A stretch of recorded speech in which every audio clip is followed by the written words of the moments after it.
who is our true enemy? What are the consequences of the increased polarization in different parts of the world? Why human values are the only solution to peace and prosperity. My little brother is blind, and he lives with me, with my family. We are still celebrating that he has obtained his master's degrees in political science 1 year ago. When my mother, during her pregnancy, she suffered from pregnancy poisoning. So she had to deliver him 7 months premature. While we grew up, we couldn't understand why my brother, who was exhibiting a confusing way of walking and reacting. So my mother asked us to put an eye blindfold around our eyes and challenged us to walk in the house. The least I could say that my sister and I, we haven't left any corner or table that we haven't bumped into. And until this moment, my mother's words still echoes in my head saying, now that you have realized how your little brother feels, I want you always to put yourself in other people's shoes. So with this incident and many, many more, my mother had taught us how to embark and develop our emotional intelligence, and had taught us how to have empathy for all living creatures and nourish it into a skill.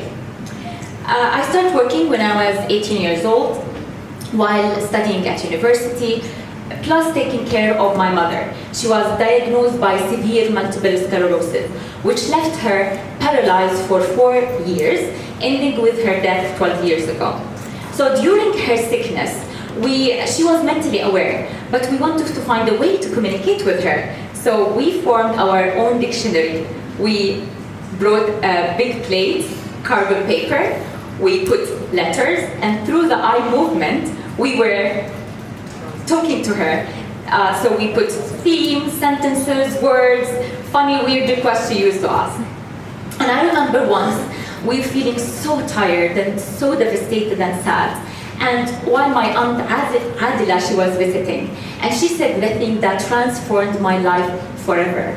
She said, we are the only one who can create our own happiness for ourselves and for others. So all what I have been through turned out to be for a reason, and it made me appreciate every breath I inhale, and it made me never take time, life experiences, precious people in my life, even this particular moment with all of you amazing people for granted. I promised myself to live with a mission, to celebrate life, people, openness, diversity, and also inspire youth in the Middle East. In such a crucial times, where in some part of the world, people are talking about how to accommodate to fourth industrial revolution and artificial intelligence, the application of the blockchain, the robotics, the algorithms, where in some part of our world, some countries are still trying to ensure basic needs. They are trying to bring peace to our region, and they are trying to stop wars. As you are all aware, our region is one of the most complex and complicated regions in the world. We face extremism, terrorism, civil wars, ethnic violence. Our education is a state of tragedy, with 15 million children are out of school. The threat of 5 million Yemeni kids die from hunger and cholera. Forced displacement than any other known in human history. No skilled learning to prepare and to meet the job landscape in 2030. But also, it's one of the most dynamic, rich, interesting parts of the world, where the qualities of passion, hospitality, and generosity are embodied in our DNA. It's the cradle for many, many civilizations. And on top of it, our family ties are embedded in our DNA.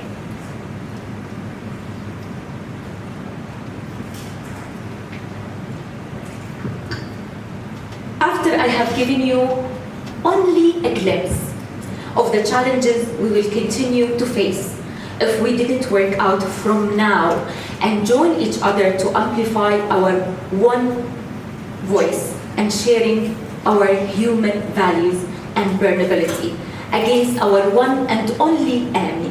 And it's not terrorism that's threatening our human security, it is our mindset. Imagine with me a kid, as you can see here. He hasn't taken any geography classes and have been sent to the space. Do you really think he cares when he will see the planet Earth going fires and unprecedented waves of troubles and natural disasters? He would be just simply terrified about planet Earth and so worried about human race because he hasn't been taught or dictated to discriminate. He hasn't been taught or dictated to hate. He hasn't been taught or dictated that there is us versus them, which proves that because of a one-sided narrative, we could be so biased and so blinded with prejudice. The ugly truth, my dears, is that we are becoming more dependent on each other's growth than any other time, not as this time and at this moment. The ugly truth is that still the poorer states of the developing country influence the developed country. Last year, I was in the Arctic. I was in an Arctic expedition as a founding member of Future Talks Foundation, which is a Norwegian initiative. I was the first Jordanian crossing 80 degrees North Pole.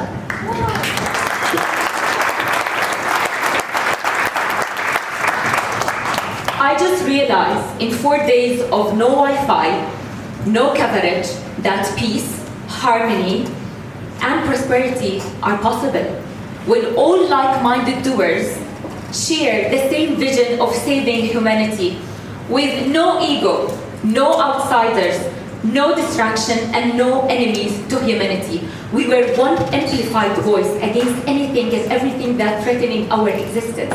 We were the lifeline to ourselves and others and to planet Earth most vulnerable. So the human crisis we are facing is because of the lack and absence of human values. We, our children, future generation are paying the price for it because we are still thinking of the present with no long-term thinking. Maybe some of you are sitting here thinking, but how can I make the world a better place? Guess what? You can. There are two ways. The first way is by sharing inspiring, successful, wonderful stories to spread love, harmony, and celebrate life. For example, the mother of my Dutch best friend have opened her house and adopted a Syrian girl.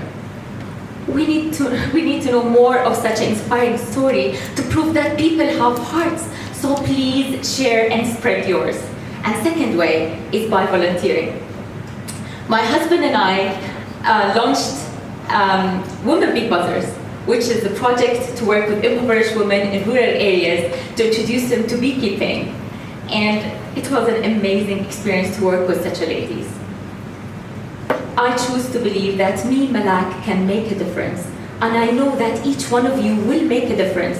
I always wondered what will be leaving as our heritage and legacy, what will be creating, what kind of civilization will be creating. My ideal future is there where human race evolves into a more enlightened mind, when we live in peace, prosperity, openness, togetherness, acceptance, and tolerance with no judgments, when the human dignity of all people is well recognized and respected. Embrace diversity. Share your life experiences and share your human values. Pay back in your own way. I truly believe that not only positive energy is contagious, but also your human values, even when it's just a smile. Never underestimate the magical power of a smile. I keep telling my 7-year-old son Yusuf that he has a mission of saving humanity, and he needs to find the way to do so. We need to teach our children how to be grounded in their human identity with all this exponential technological revolution that is happening. We need to teach them how to find a purpose in life. We need to teach them how to feel grateful for eternity and enjoy their five senses. My dears, no economic progress without the progress of humans and truly investing in them. Our challenge is to find this highlight this fine line between what we do on a daily basis and still embrace the mission of saving humanity. I leave you with my 5 questions that I keep asking myself every single day. Who are you? Identify yourself. What's your personal brand? What people will relate or describe you? The second, what's your legacy for planet Earth and future generation?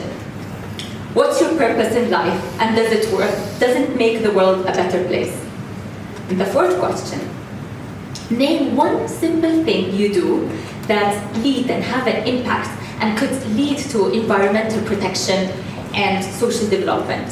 And the last question, does your moral compass ultimately make you share your human values and ensure that human dignity is for all? Thank you.